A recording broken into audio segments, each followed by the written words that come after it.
आप सबको जय मसीह की। प्रभु का धन्यवाद करते हैं कि प्रभु ने आप सबके बीच में हमें फिर एक मौका दिया। तो आइए हम आज का पहले हम वचन पढ़ेंगे, फिर उसके बाद आपके लिए हम प्रार्थना करेंगे। जो आपका आज का जो वचन है प्रेतों के काम 2 का पहला और दूसरा, और आज का विषय है पवित्र आत्मा को उतरना। तो पढ़ेगा। जब पेंतिकुस्त का दिन आया तो वे सब एक जगह इकट्ठे थे। एकाएक आकाश से बड़ी आंधी की सी सनसनाहट का शब्द हुआ और उससे सारा घर जहाँ वे बैठे थे गूंज गया। हालेलुया। ये देख रहे हो कि पेंतिकुस्त का दिन आया तो वहाँ पता है लोग एक ही जगह इकट्ठे थे। जो कौन थे इकट्ठे? यीशु मसीह के शिष्य, उसके चेले लोग। अगर हम प्रेतों के काम पहले के 15 में पढ़ेंगे तो और उन दिनों में पतरस भाइयों के बीच में जो 120 व्यक्ति थे लगभग इकट्ठे खड़े होकर कहने लगे, हे भाइयों, आवश्यकता की पवित्र शास्त्र का वह लेख पूरा हो जो पवित्र आत्मा के द्वारा दाऊद के मुख से किया था। तो हम इसमें देखेंगे कि पेंतिकुस्त का जो दिन है कि यीशु के पुनरुत्थान के बाद 50वें दिन के बाद पेंतिकुस्त का दिन आया। उसे यूनानी भाषा में पेंतिकुस्त का मतलब है 50वां दिन। पुराने नियम के अनुसार पेंतिकुस्त का दिन यहूदी फसह के पार के रविवार के बाद 25वें दिन आया था। लेव व्यवस्था अगर हम 23-15 में देखेंगे तो जो पुराने नियम की ही बात है कि मसीहों के लिए ईस्टर के बाद का 50वां दिन है। यहूदी लोग पेंतिकुस्त के दिन सप्ताह का पार मानते हैं। यहूदी लोग दूसरे कारणों से पेंतिकुस्त के दिन मानते हैं। ये मानते हैं कि उस दिन परमेश्वर ने उन यहूदी व्यवस्था प्रदान की, इसलिए ये अधिक महत्वपूर्ण है। उसी दिन परमेश्वर चेलों के बारे में पवित्र आत्मा का बपतिस्मा दिया। मनुष्य जाति के अगर हम दूसरे में देखेंगे, मनुष्य जाति के संपूर्ण इतिहास में ऐसी घटनाएं हो चुकी है जिनसे अधिक महत्वपूर्ण कोई दूसरी घटना नहीं। यीशु का जन्म, यीशु की मृत्यु और यीशु का पुनरुत्थान। यीशु के पुनरुत्थान के बाद पेंतिकुस्त के पहले दिन पूर्ण सामर्थ्य के साथ पवित्र आत्मा का आगमन इतिहास की अन्य किसी घटनाओं के महत्व की तुलना इन तीनों महत्वपूर्ण घटनाओं से नहीं की जा सकती। इस अंश में लूका उन्हें 3 बड़ी घटनाओं में से एक घटना का हमारे लिए वर्णन करता है। तो यीशु के चेले यरूशलेम के एक घर में एकत्रित थे। जैसा भी हमने पढ़ा कि पतरस जो 120 लोगों के साथ एकत्रित था, तो यरूशलेम के एक घर में एकत्रित थे। तभी अचानक से उन्होंने बड़ी आंधी की सनसनाहट की आवाज़ सुनी। यूहन्ना 3:8 में इसके साथ ही उन्हें आग की सी जीभ पटकती हुई दिखाई दी। यूहन्ना बपतिस्मा देने वाले ने कहा था कि यीशु आग तथा पवित्र आत्मा से बपतिस्मा देगा। मत्ती 3:11 में आग परमेश्वर की उपस्थिति का प्रतीक है और यहूदियों के महानगर मूसा के समान परमेश्वर एक झाड़ी में से आग की लपेट में ज्वाला में प्रकट हुआ था।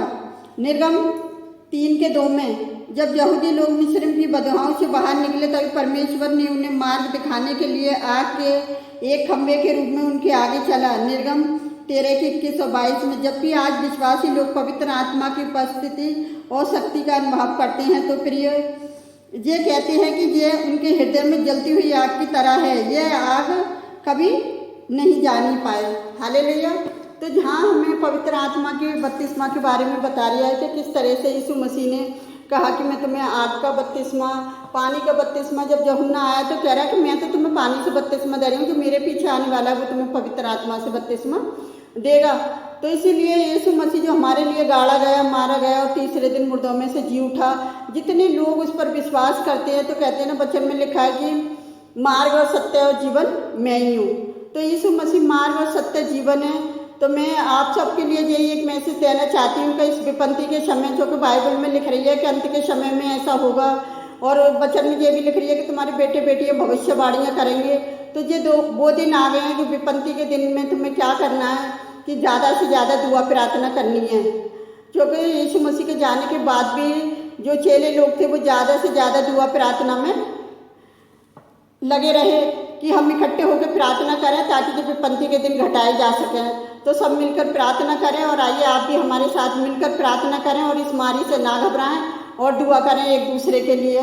जो बीमार लोग हैं उनके भी लिए दुआ करें। तो आइए हमारे साथ मिलकर दुआ करें।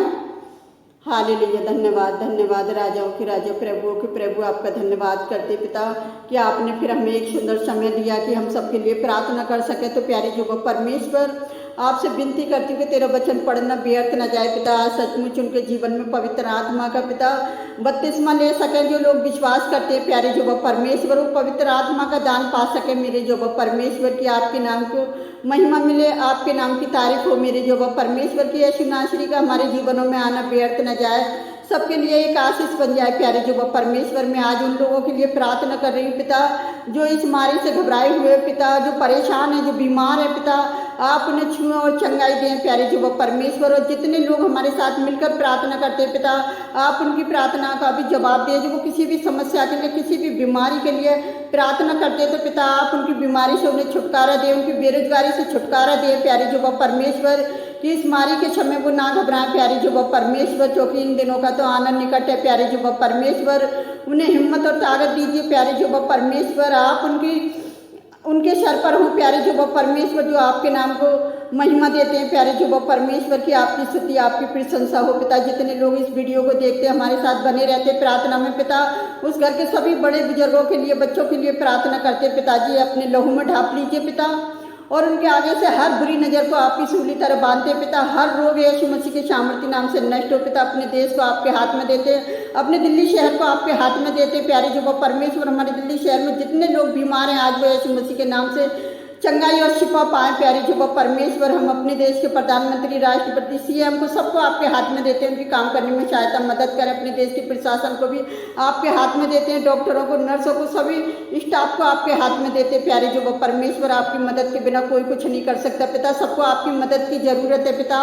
आपने हमारी प्रार्थना को सुना और कबूल किया, आपका धन्यवाद करते। जितने लोगों ने हमारे साथ मिलकर प्रार्थना करी, सबकी प्रार्थना का हमें जवाब दिया, उसके लिए धन्यवाद करते पिता। हम जो भी मांगते ऐसे को पवित्र और सामर्थी नाम पर आमीन। इसी तरह आप हमारे साथ प्रार्थना में बने रहिए। प्रभु आप सबको बहुत ऐसे आशीष दे।